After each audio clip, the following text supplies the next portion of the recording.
ஆண்டவராகிய இயேசு கிறிஸ்துவின் நாமத்திற்கு மகிமை உண்டாவதாக. இந்த நல்ல நாளிலே உங்கள் யாவரையும் நான் வாழ்த்துகிறேன். இந்த நாளின் தியானத்திற்கு என்று தெரிந்து கொள்ளப்பட்ட வேத பகுதி எண்ணாகமத்தின் புஸ்தகம் 14ஆம் அதிகாரம் 30ஆம் வசனம். Numbers chapter 14 verse 30. எப்புனேயின் குமாரன் காலேபும் நூனின் குமாரன் யோசுவாவும் தவிர மற்றவர்களாகிய நீங்கள் நான் உங்களை குடியேற்றுவேன் என்று ஆணையிட்டு கொடுத்த தேசத்தில் பிரவேசிப்பதில்லை. ஆமென். பிரியமானவர்களே, நான் வாசிக்க கேட்டதான இந்த வார்த்தைகள் தேவனாகிய கர்த்தர் தம்முடைய ஜனத்தை பார்த்து உரைத்த வார்த்தைகள் என்பதை நாம் அறிந்து கொள்ள வேண்டும். என்ன சொல்லுகிறாரே? எப்புனேயின் குமாரன் காலேபையும் நூனின் குமாரன் யோசுவாவையும் தவிர மற்றவர்களாகிய நீங்கள் என்று சொல்லப்பட்டிருக்கு. எத்தனை பேர்? கிட்டத்தட்ட எகிப்திலிருந்து 6 லட்சம் புருஷர்கள் புறப்பட்டாங்க.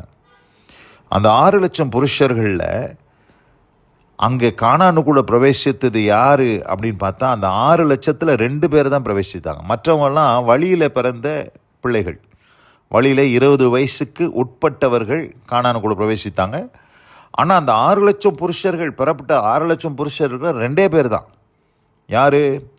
காலேபு யோசுவாவும் தவிர வேறு யாருமே உள்ளே பிரவேசிக்க முடியல. அப்போ பாருங்கள், இந்த 6 லட்சம் புருஷர்கள் பெறப்பட்டு ஆண்டவருக்கு பல ஊழியங்களை எல்லாம் செய்து பல வேலைகளை செய்தார்கள். ஆசாரிய வேலை செய்தார்கள், லேவியனுடைய வேலையை செய்தார்கள். என்ன கேட்டிங்கன்னா, ஆசரிப்பு கூடாரத்தையே கட்டினாங்க. அவங்க யாருன்னு பாருங்கள்.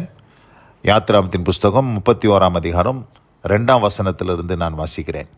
நான் யூதாவின் கோத்திரத்தில் ஊருடைய மகனான ஊரியின் குமாரன் பெசலேயலை பேர் சொல்லி அழைத்து வினோதமான வேலைகளை அவன் யோசித்து செய்கிறதற்கும், பொன்னிலும் வெள்ளியிலும் வெண்கலத்திலும் வேலை செய்கிறதற்கும், இரத்தனங்களை முத்திரை வெட்டாக வெட்டி பதிக்கிறதற்கும், மரத்தில் சித்திர வேலைகளை செய்கிறதற்கும் மற்றும் சகலவித வேலைகளை யூகித்து செய்கிறதற்கும் வேண்டிய ஞானமும் புத்தியும் அறிவும் அவனுக்கு உண்டாக அவனை தேவ ஆவியினால் நிரப்பினேன். மேலும் தான் கோத்திரத்தில் உள்ள அகிசமாக்கின் குமாரனாகிய அகோலியாபையும் அவனோடே கூட துணையாக கூட்டினதுமன்றி ஞான இருதயமுள்ள யாவருடைய இருதயத்திலும் ஞானத்தை அருளினேன். நான் உனக்கு கட்டளையிட்ட யாவையும் அவர்கள் செய்வார்கள். பிரியமானவர்களே, இங்கே நான் வாசிக்க கேட்ட இந்த வார்த்தையிலே ஆசரிப்பு கூடாரத்தினுடைய வினோதமான வேலைகளையெல்லாம் யூகித்து யோசித்து ஞானமாய் செய்வதற்கு ஆண்டவர் 2 பேரை தெரிந்து கொள்கிறார். பெசலேயல் மற்றும் அகோலியாப். இந்த 2 பேரும் தெரிந்து கொள்ளப்பட்டவர்கள். இவர்கள் ஆசரிப்பு கூடாரத்தை கட்டுவதற்கு இவர்களுக்கு வேண்டிய ஞான இருதயத்தையும் அபிஷேகத்தையும் தேவன் தந்தருளி அந்த ஆசரிப்பு கூடாரத்தையே கட்டினது இவங்க தான். மோசே தேவன் மலையிலே காண்பிக்கப்பட்ட பிரகாரமாக அந்த மாதிரியின்படியே இவர்கள் கட்டினார்கள். அந்த ஆசரிப்பு கூடாரத்தை உண்டு பண்ணினார்கள்.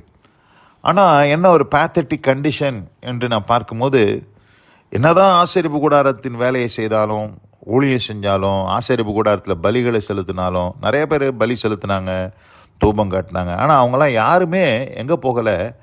கானானுக்குள்ளே பிரவேசிக்கலை.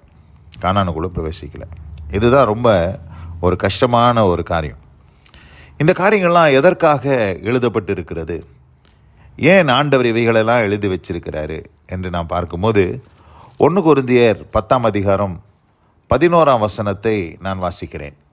இவைகளெல்லாம் திருஷ்டாந்தங்களாக அவர்களுக்கு சம்பவித்தது, உலகத்தின் முடிவு காலத்தில் உள்ள நமக்கு எச்சரிப்பு உண்டாகும்படி எழுதப்பட்டும் இருக்கிறது. இவைகளெல்லாம் யாருக்கு சம்பவித்தது? பழைய ஏற்பாட்டின் பக்தர்கள். இந்த 6 லட்சம் புருஷர்களில் 2 பேரை தவிர்த்து மற்றவங்க எல்லாரும் வனாந்திரத்தில் அவருடைய சவங்கள் விழுந்து மரித்து போனார்கள். இந்த 2 பேர் தான் கானான், ஆண்டவர் வாக்குத்தத்தம் பண்ணின கானானுக்குள்ளே பிரவேசித்தாங்க. இவைகள்லாம் எதுக்கு ஆண்டவர் எழுதி வச்சிருக்கிறாரு? வேதத்தில் பார்க்கும்போது முக்கால்வாசி பழைய ஏற்பாடு தான், கால்வாசி தான் புதிய ஏற்பாடு. இவ்வளவு காரியங்களை எழுதி வச்சிருக்கிறது நோக்கம், கடைசி காலத்தில் முடிவு காலத்தில் வாழ்ந்து கொண்டிருக்கிற நமக்கு எச்சரிப்பு உண்டாகும்படி இவைகளெல்லாம் எழுதப்பட்டு இருக்கிறது. ஆதலால் தான் பழைய ஏற்பாட்டை வாசிக்கணும். அதில் நடக்கிற சம்பவங்களெல்லாம் நமக்கு திருஷ்டாந்தங்களாக எழுதப்பட்டு இருக்கிறது. இப்படி அவர்கள் பாருங்க, அந்த பெசிலேயிலும் அகோலியாவும் கானானுக்குள்ளே பிரவேசிக்க முடியல. ஏன் அவர்களால் பிரவேசிக்க முடியல அப்படின்னு நான் பார்க்கும்போது, அவிசுவாசத்தினால தான் அப்படின்னு சொல்லி எபிரேயருக்கு எழுதின நிருபம் 3ஆம் அதிகாரத்தில் நம்ம வாசிக்கிறோம். 12ஆம் வசனத்தை வாசிக்கிறேன். சகோதரரே, ஜீவனுள்ள தேவனை விட்டு விலகுகிறதற்கு ஏதுவான அவிசுவாசமுள்ள பொல்லாத இருதயம் உங்களில் ஒருவனுக்குள்ளும் இராதபடி நீங்கள் எச்சரிக்கையாயிருங்கள். எப்படிப்பட்ட இருதயம்? அவிசுவாசமுள்ள பொல்லாத இருதயம். எதனால் இந்த மக்கள் பிரவேசிக்க முடியாமல் போயிற்று என்று நான் பார்க்கும்போது, அவிசுவாசத்தினால தான்.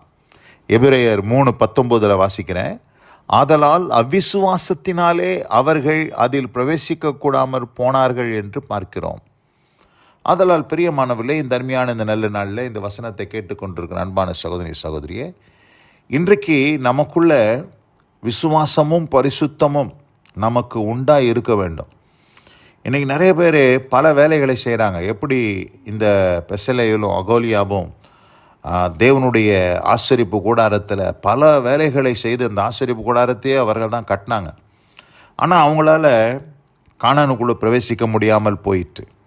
அதுபோல் இன்றைக்கு நீங்கள் ஊழியம் செய்யலாம், சபையை கட்டலாம், சபைக்கு உதவி செய்யலாம், காணிக்கை கொடுக்கலாம், தசமபாகம் கொடுக்கலாம், ஆத்தும ஆதாயம் செய்யலாம். எல்லாம் செஞ்சுட்டு நம்முடைய ஆத்துமாவை நம்ம நஷ்டப்படுத்தினா அதனால் என்ன லாபம் என்பதை தான் நம்ம நோக்கி பார்க்கணும். ஆதலால் பிரியமானவர்களே, இன்றைக்கி நம்ம ஊழியம் செய்கிறது தவறல்ல. பெசிலேயை போல அகோலியாவை போல இன்றைக்கு தேவனுடைய ஊழியத்தை செய்வதிலே எந்த தவறும் இல்லை. ஆனால் பவுல் சொன்னது போல, பிரசங்கிக்கிற நான் தானே ஆகாதவனாய் போகாதபடி என்று சொல்கிறார். நம்ம எல்லாருக்கும் பிரசங்கம் பண்ணிட்டு நம்ம ஆகாதவனாக போயிட்டோம்னா அதனால் எந்த லாபமும் இல்லை. அதனால் பிரியமானவர்களே, இந்த அருமையான இந்த நல்ல நாளிலே இந்த வசனத்தை கேட்ட உங்கள் ஒவ்வொருவருக்கும் அப்படிப்பட்ட அனுபவத்தை தந்தருளி தேவன் ஆசீர்வதிப்பாராக. நாம் இந்த நாளில் கேட்ட வார்த்தையின்படி எப்புனேயின் குமாரனாகிய காலேபும் நூனின் குமாரனாகிய யோசுவா தவிர மற்ற ஒருவரும் கானானுக்குள்ளே பிரவேசிக்கலை. ஆதலால் நாம் பரலோக ராஜ்யத்தை நோக்கி போய் கொண்டிருக்கிறோம். தேவனுடைய ராஜ்யத்தை சுதந்திரிக்க ஆண்டவர் நமக்கு காலேபை போல யோசுவாவை போல ஞான இருதயத்தை தந்தருளி தேவன் ஆசீர்வதிப்பாராக. வசனம் கேட்ட ஒவ்வொருவரையும் கர்த்தருடைய நாமத்தினாலே நாங்கள் ஆசீர்வதிக்கிறோம். கர்த்தர் தாமே உங்களை ஆசீர்வதிப்பார். God bless you all. Amen, amen. நாம் ஜெபிப்போம். எங்கள் அதிகமாக நேசிக்கிறதான எங்கள் அன்பின் பரலோக பிதாவே, நாங்கள் தியானிக்க கேட்ட இந்த வார்த்தையின்படியாக ஆண்டவரே கர்த்தாவே, எப்புனேயின் குமாரனாகிய காலேபும் நூனின் குமாரனாகிய யோசுவாவும் தவிர வேறு ஒருவரும் பிரவேசிக்க கூடாமல் போயிட்டு என்று பார்த்தோம். நாங்கள் இவைகளெல்லாம் எங்களுக்கு எச்சரிப்புண்டாகும்படி எழுதப்பட்டிருக்கிறபடினால் நாங்கள் எச்சரிப்படைந்து தேவனுடைய ராஜ்யத்தை சுதந்திரித்துக் கொள்வதற்கு எங்களை தாழ்த்துகிறோம், அர்ப்பணிக்கிறோம். நீர் பொறுப்படுத்தி நடத்தும், ஆசீர்வதிப்பீராக. இயேசு கிறிஸ்துவின் வல்ல நாமத்தில் பிதாவே, ஆமென், ஆமென்.